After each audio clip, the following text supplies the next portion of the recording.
Bom dia, meu amigo e minha amiga. Hoje é sábado. Que Deus abençoe você, a sua família. Que Deus abençoe a sua casa. Deixa eu perguntar um negócio para você.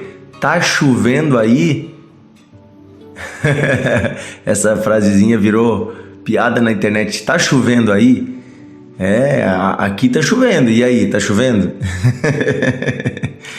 Por que eu tô perguntando isso? Porque hoje, aqui no nosso devocional, nós vamos falar sobre um homem chamado Noé. E é aquele homem que Deus avisou que ia haver um dilúvio, uma grande chuva, né? Tem pessoas que acham que a história de Noé é uma historinha bonita contada pela Bíblia, mas acham que não aconteceu isso de verdade, que seria só assim uma história com uma moral para nós, né? Eu, como historiador, eu quero dizer uma coisa para você. Não sei se você sabe que além de pastor, eu sou historiador, sou pesquisador, né? Quero dizer para você que há muitos indícios no mundo todo de que o dilúvio realmente aconteceu. Eu estou falando indícios fora da Bíblia. Você sabia que mais de 1000 povos do mundo, de tradições religiosas diferentes e de culturas diferentes, contam a história do dilúvio? Até os índios guaranis aqui no Brasil. Todos os povos do mundo contam uma história muito interessante, de que um dia os deuses ou Deus decidiu que a água iria destruir a terra. Mas que uma família foi avisada por Deus. Uma família foi avisada e, construindo um barco, sobreviveu ao dilúvio. É interessante que essa história se repete em todos os povos. Muda na cultura dos povos o nome que eles dão para Deus, o nome que eles dão para esses personagens, né? O homem, a mulher ali, o tipo do barco.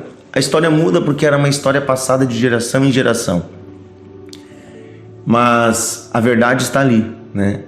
No relato dos povos, de que um dia Deus decidiu exterminar a humanidade, exterminar a vida por causa do pecado. O pecado havia abundado de uma forma tão terrível, que o próprio Criador não enxergava mais saída para a sua criação. Você imagina que a Bíblia compara, né, aqueles dias com Sodoma e Gomorra, aquelas duas cidades que também foram destruídas.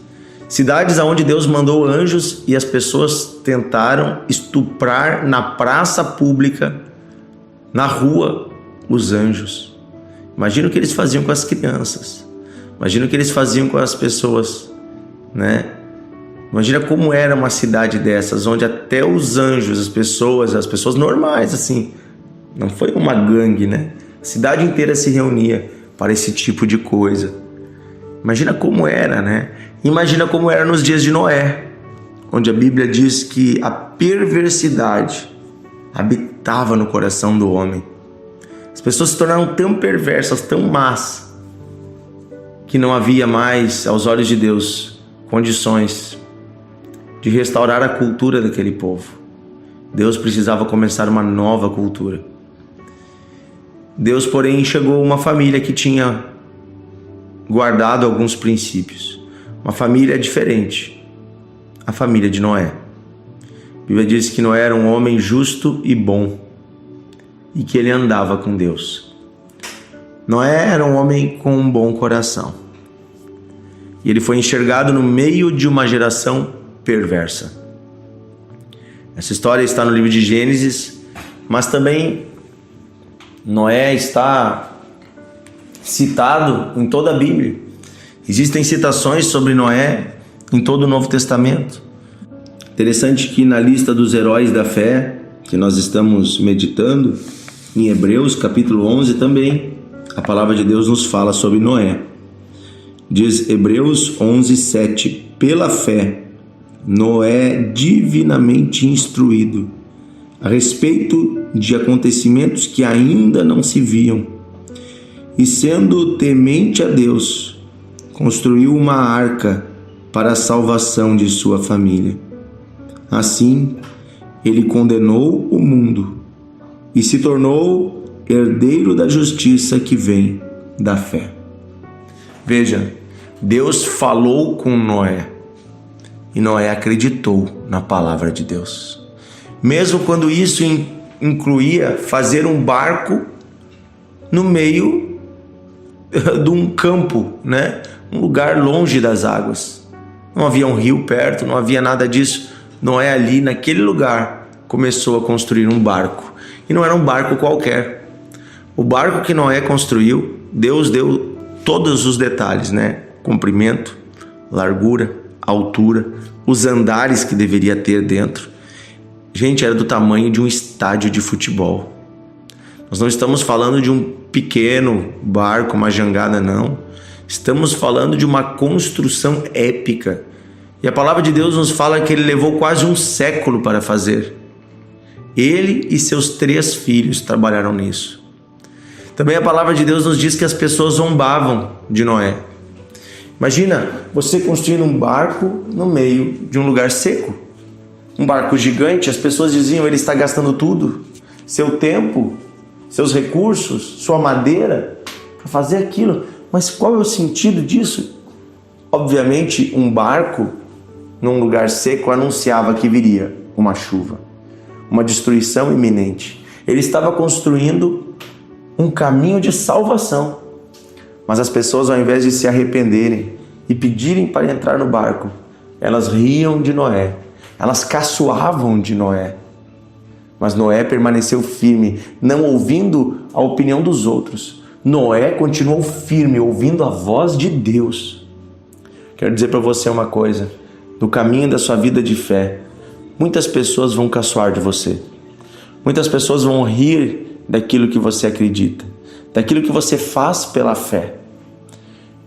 Eu já tive pessoas rindo de mim pelo fato de eu ser dizimista, ofertante. Já conheci pessoas que me disseram assim: tu é um trouxa dando dinheiro para a igreja? Ah, meu Deus, né? As pessoas riem, elas não entendem porque eu estou gastando um recurso meu, né, com algo espiritual. Guarda esse dinheiro, usa para ti e para tua família. As pessoas não entendem que eu estou construindo uma arca. Não que o meu dinheiro vai me salvar, mas eu estou ajudando a construir a arca da salvação para a humanidade. Porque quando eu invisto no reino de Deus, eu estou investindo para a salvação de almas. Se Deus investiu o sangue de Jesus, se Jesus deu a sua própria vida, por que eu não posso dar 10% do que eu ganho? É tão pouquinho. É a 10ª parte, a menor das 10 partes. Eu separo um pedacinho, como uma forma de dizer: ei, eu também quero ajudar na construção desse barco. Eu faço isso também quando eu estou evangelizando, quando eu estou aqui gastando um tempo todos os dias, gravando esse devocional, estou ajudando a construir o barco. Esse barco que é feito com a madeira da cruz de Cristo. Sabe, eu creio que Deus deu os recursos para Noé. Deus deve ter dito: usa essa madeira, faz aquilo. Deus deu o projeto. Sabe, a salvação veio de Deus. Foi Deus que avisou, foi Deus que fez tudo, mas tinha a parte humana. Qual é a parte humana? Noé precisava trabalhar, pegar a madeira, trabalhar ela e colocar ela. Assim a salvação, ela vem também pelo esforço humano. Deus faz a sua parte, mas nós precisamos também fazer a nossa. Essa ideia de uma graça barata não existe. Deus fez, a salvação é de graça, Deus não está te cobrando nada. Ele fez, Ele perdoou, mas agora também Ele te convida para ter atitudes de fé, para demonstrar a sua fé com atitudes, né? Tiago fala isso para nós, que a fé sem obras, ela é morta. Noé demonstrou a sua fé com atitudes. Você e eu também somos chamados a uma vida de fé, uma vida onde a fé se traduz em atitudes. Atitudes de serviço ao próximo, atitudes de obediência, atitude de deixar o pecado, também atitude de anunciar o evangelho, de participar de uma igreja, de uma comunidade. Como as pessoas são egoístas hoje em dia, né? O egoísmo não vem de Deus. Conheço pessoas dizendo assim: ah, pastor, eu não vou muito lá na igreja porque assim, ó, já conheço tudo aí da Bíblia, eu leio em casa, eu não preciso. Sabe? Eu não preciso dos irmãos, eu estou bem. Sabe, eu não preciso disso. Eu fico pensando, você, né, digamos que isso seja verdade. Digamos que em casa você leia a Bíblia, digamos que em casa você tenha comunhão com Deus, digamos que em casa você, esteja bem, você não precise. Digamos que seja verdade isso, e eu acredito que não é 100% verdade, porque eu acredito que tem coisas que Deus fala conosco apenas quando nós estamos em comunhão com os irmãos. Mas digamos que ainda isso seja verdade. Tem um aspecto que essa pessoa egoístamente não nota, que é o fato de que Deus quer que estejamos em comunhão não só para o nosso benefício, mas também para o benefício do outro. Você já pensou que talvez Deus quer que você vá à igreja, você seja igreja com seus irmãos, para que você abençoe os outros que estão ali? Para que você, fazendo amizade com alguém, possa ajudar essa pessoa a crescer na fé? Para que você, estando ali, possa estender a mão e ajudar um irmão? Sabe, as pessoas, quando estão bem, muitas vezes se afastam da igreja, param de ir aos cultos, vão uma vez por mês, uma vez por quinzena. E isso demonstra um coração egoísta, um coração que só pensa em si, mas não pensa no outro. Não pensa na obra de Deus, não pensa no barco que está sendo construído, porque o dilúvio, gente, o dilúvio veio e destruiu aquela geração. Só se salvou os animais e Noé e a sua família. Mas o dilúvio não se compara com o que há de vir. Nós estamos falando de um fogo eterno que vai consumir todos eternamente. Eternamente, o inferno é um lugar de sofrimento eterno, longe de Deus, que vai destruir, não como uma água, mas como um fogo eterno, aqueles que não se reconciliarem com Deus. Nós estamos falando de algo sério. O dilúvio não é nada perto do que vai acontecer no dia do juízo, no dia do julgamento final. Como é que nós podemos ajudar a mais pessoas serem salvas hoje? Como é que nós podemos ajudar mais pessoas a conhecerem a Deus hoje? Nos integrando com a igreja, fazendo bem, fazendo a diferença.